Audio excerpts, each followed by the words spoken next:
현대 대우 마리나 아파트 재건축 상가 지분 투자 2편입니다. 1편에 이어서 진행됩니다. 대우 마리나 아파트 같은 경우에는 주택 단지이기 때문에 주택 단지만 일단 보겠습니다. 주택 단지를 보시게 되면 아파트하고 상가 크게 이제 두 개로 나뉠 수가 있습니다. 전체 구분 소유자 4분의 3, 토지 면적 4분의 3을 갖춘 그 동의 요건을 기준으로 해서 각 동별 구분 소유자의 과반수 동의를 받아라고 했습니다. 그 말은 뭔가 하면 전체 그 토지 등 소유자의 75% 동의를 받을 수 있을 때 만약에 각 동의 4개다라고 했을 때 4개 중에 3개만 동의를 받고 하나를 동의를 못 받으면 75% 동의 요건은 맞출 수 있어요. 그렇지만 나머지 1개 동의가 불투명하지 않습니까? 그러다 보니까 각 동별 구분 소유자의 과반수 이상의 동의, 2분의 1 이상의 동의를 받아라는 그런 뜻입니다. 이 말 때문에 지금 그 지분 쪼개진 상가 소유자들이 충분히 캐스팅 보트를 할 수 있다라고 생각을 할 수 있겠죠. 175개 중에서 123개 호실이 상가의 70%가 넘기 때문에 캐스팅 보트 역할을 할 예정이다라고 합니다. 그런데 이것은 새롭게 구성되어지는 재건축 추진위가 어떻게 판단을 하느냐에 따라서 달라질 수 있다는 겁니다. 예를 들어서 이거 한번 보겠습니다. 대우 마리나 같은 경우에는 지금 1차가 714세대, 그리고 2차가 450세대입니다. 그리고 50세대 상가까지 합치면 1214세대가 나중에 토지 등 소유자가 될 겁니다. 그런데 여기에서 지분이 쪼개졌던 123개를 포함을 하면 1226으로 세대수가 확 늘어나게 되죠. 그렇다면 뭘 판단을 해야 되는가 하면 그 지분 쪼개진 상가 소유자들도 같이 가야 된다라고 만약에 생각을 한다 그러면 아무 문제가 없을 겁니다. 그런데 그 123명이 늘어남으로 인해서 사업성이 떨어진다라고 생각을 하게 되면 그 길을 재척할 수가 있다는 겁니다. 쉽게 말해서 면적이 8만 평 정도 돼요. 그러면 약 한 24,400평 정도 되거든요. 예를 들어서 한 160% 정도 수준에서 만약에 짓는다 그러면 단위 면적당 지어지는 그 세대수가 있어요. 대략입니다. 한 1,700세대 저는 생각합니다. 그 추진위에서는 한 1,800세대까지도 분양 물량을 만들 수 있다라고 하는데 추진위 원장님 말씀으로는 한 1,700세대 정도 보는 게 뭐 보수적일 거라고요. 그래서 저도 한 1,700세대 정도라고 봐집니다. 그렇게 했을 때 이 1,700세대 중에서 임대주택이 있겠죠. 임대주택의 비율을 보통 한 10%라고 보면 한 10% 빠지겠죠. 그럼 170대 세대가 빠지게 되면 1,530세대가 됩니다. 그렇게 했을 때 만약에 그 123명의 지분 쪼개기까지도 포함을 해서 하게 되면 300세대가 일반 부장입니다.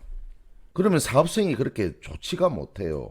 그렇게 하다 보니까 나중에 그 123명과 기존에 있는 1214명의 그 갈등이 생길 수도 있겠다라는 그런 생각이 듭니다. 그렇기 때문에 그 부분을 재척을 해버릴 수도 있겠다라는 생각도 좀 들거든요.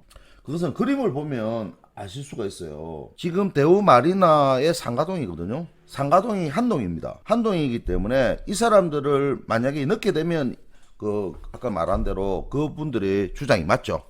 이 부분을 재척을 안 하고 구역 안으로 포함을 시킨다라고 하면 밑에 있는 동의를 받아야 되죠. 재척을 해버린다라고 하면 내용은 완전히 달라지거든요. 그래서 뭐 재척을 하게 될지 안 하게 될지 이런 부분은 조합에서 판단을 하겠죠. 조합에서 판단을 할 수 있을 겁니다. 그래서 조합이 판단하는 부분은 아직까지는 나온 내용이 아니기 때문에 이제 그런 리스크는 있다는 겁니다. 그런 리스크는 있다. 이 부분을 한번 보시면 될 것 같아요. 두 번째 질문입니다.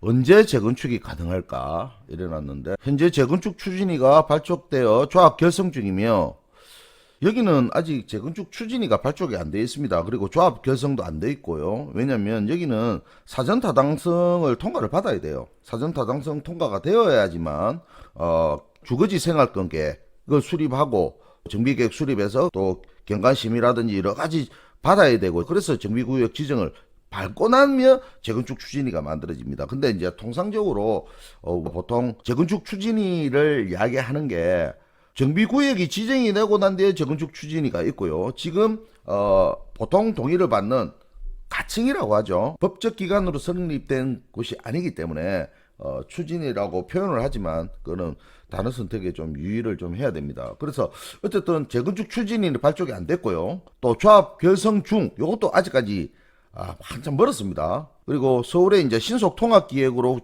재건축이 지정이 되면 이제 단축이 가능하다.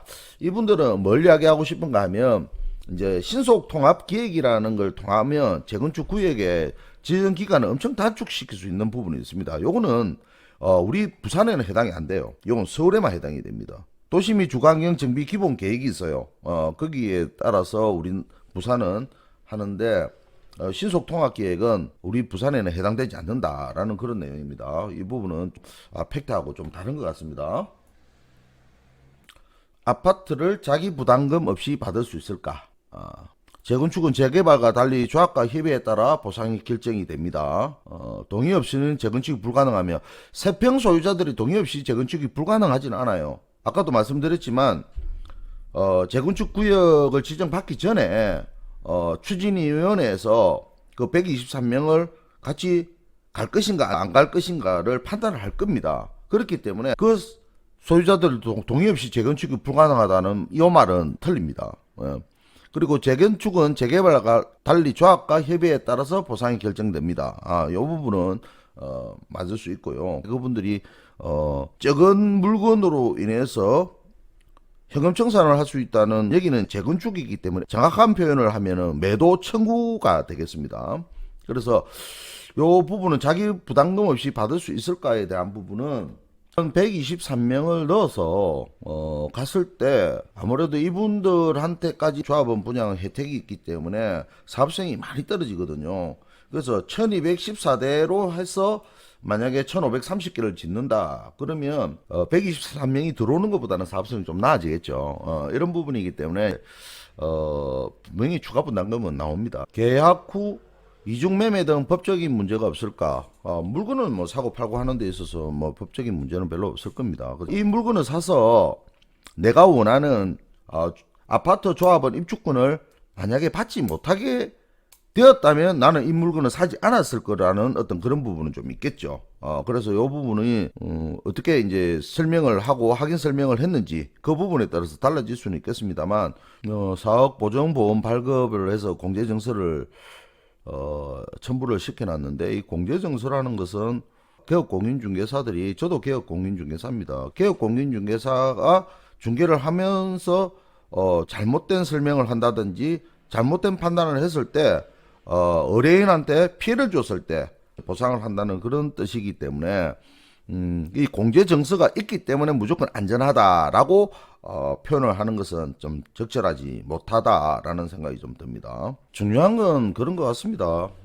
대우마리나가 재건축을 하는 데 있어서 그 대우마리나에 거주하고 있는 그 소유자분들하고 같이 가는 거는 좋은데 이제 인위적으로 이렇게 지분이 123개가 더 늘어나기 때문에 사업성이 더 축소가 되는 것은 사실이거든요. 질문이 오는 부분에 대해서는 이제 그런 부분에 대한 리스크가 있을 수 있다라는 부분이기 때문에 제가 서두에 설명을 드렸습니다만 다행히 추진위에서 이 사람들도 안고 가겠다라고 했다 하더라도 이 사람들이 과연 아파트를 신청할 수 있는지에 대한 의문은 분명히 있거든요. 그렇기 때문에 그 부분 잘 판단해서 결정을 해야 되지 않겠나 이런 생각이 듭니다.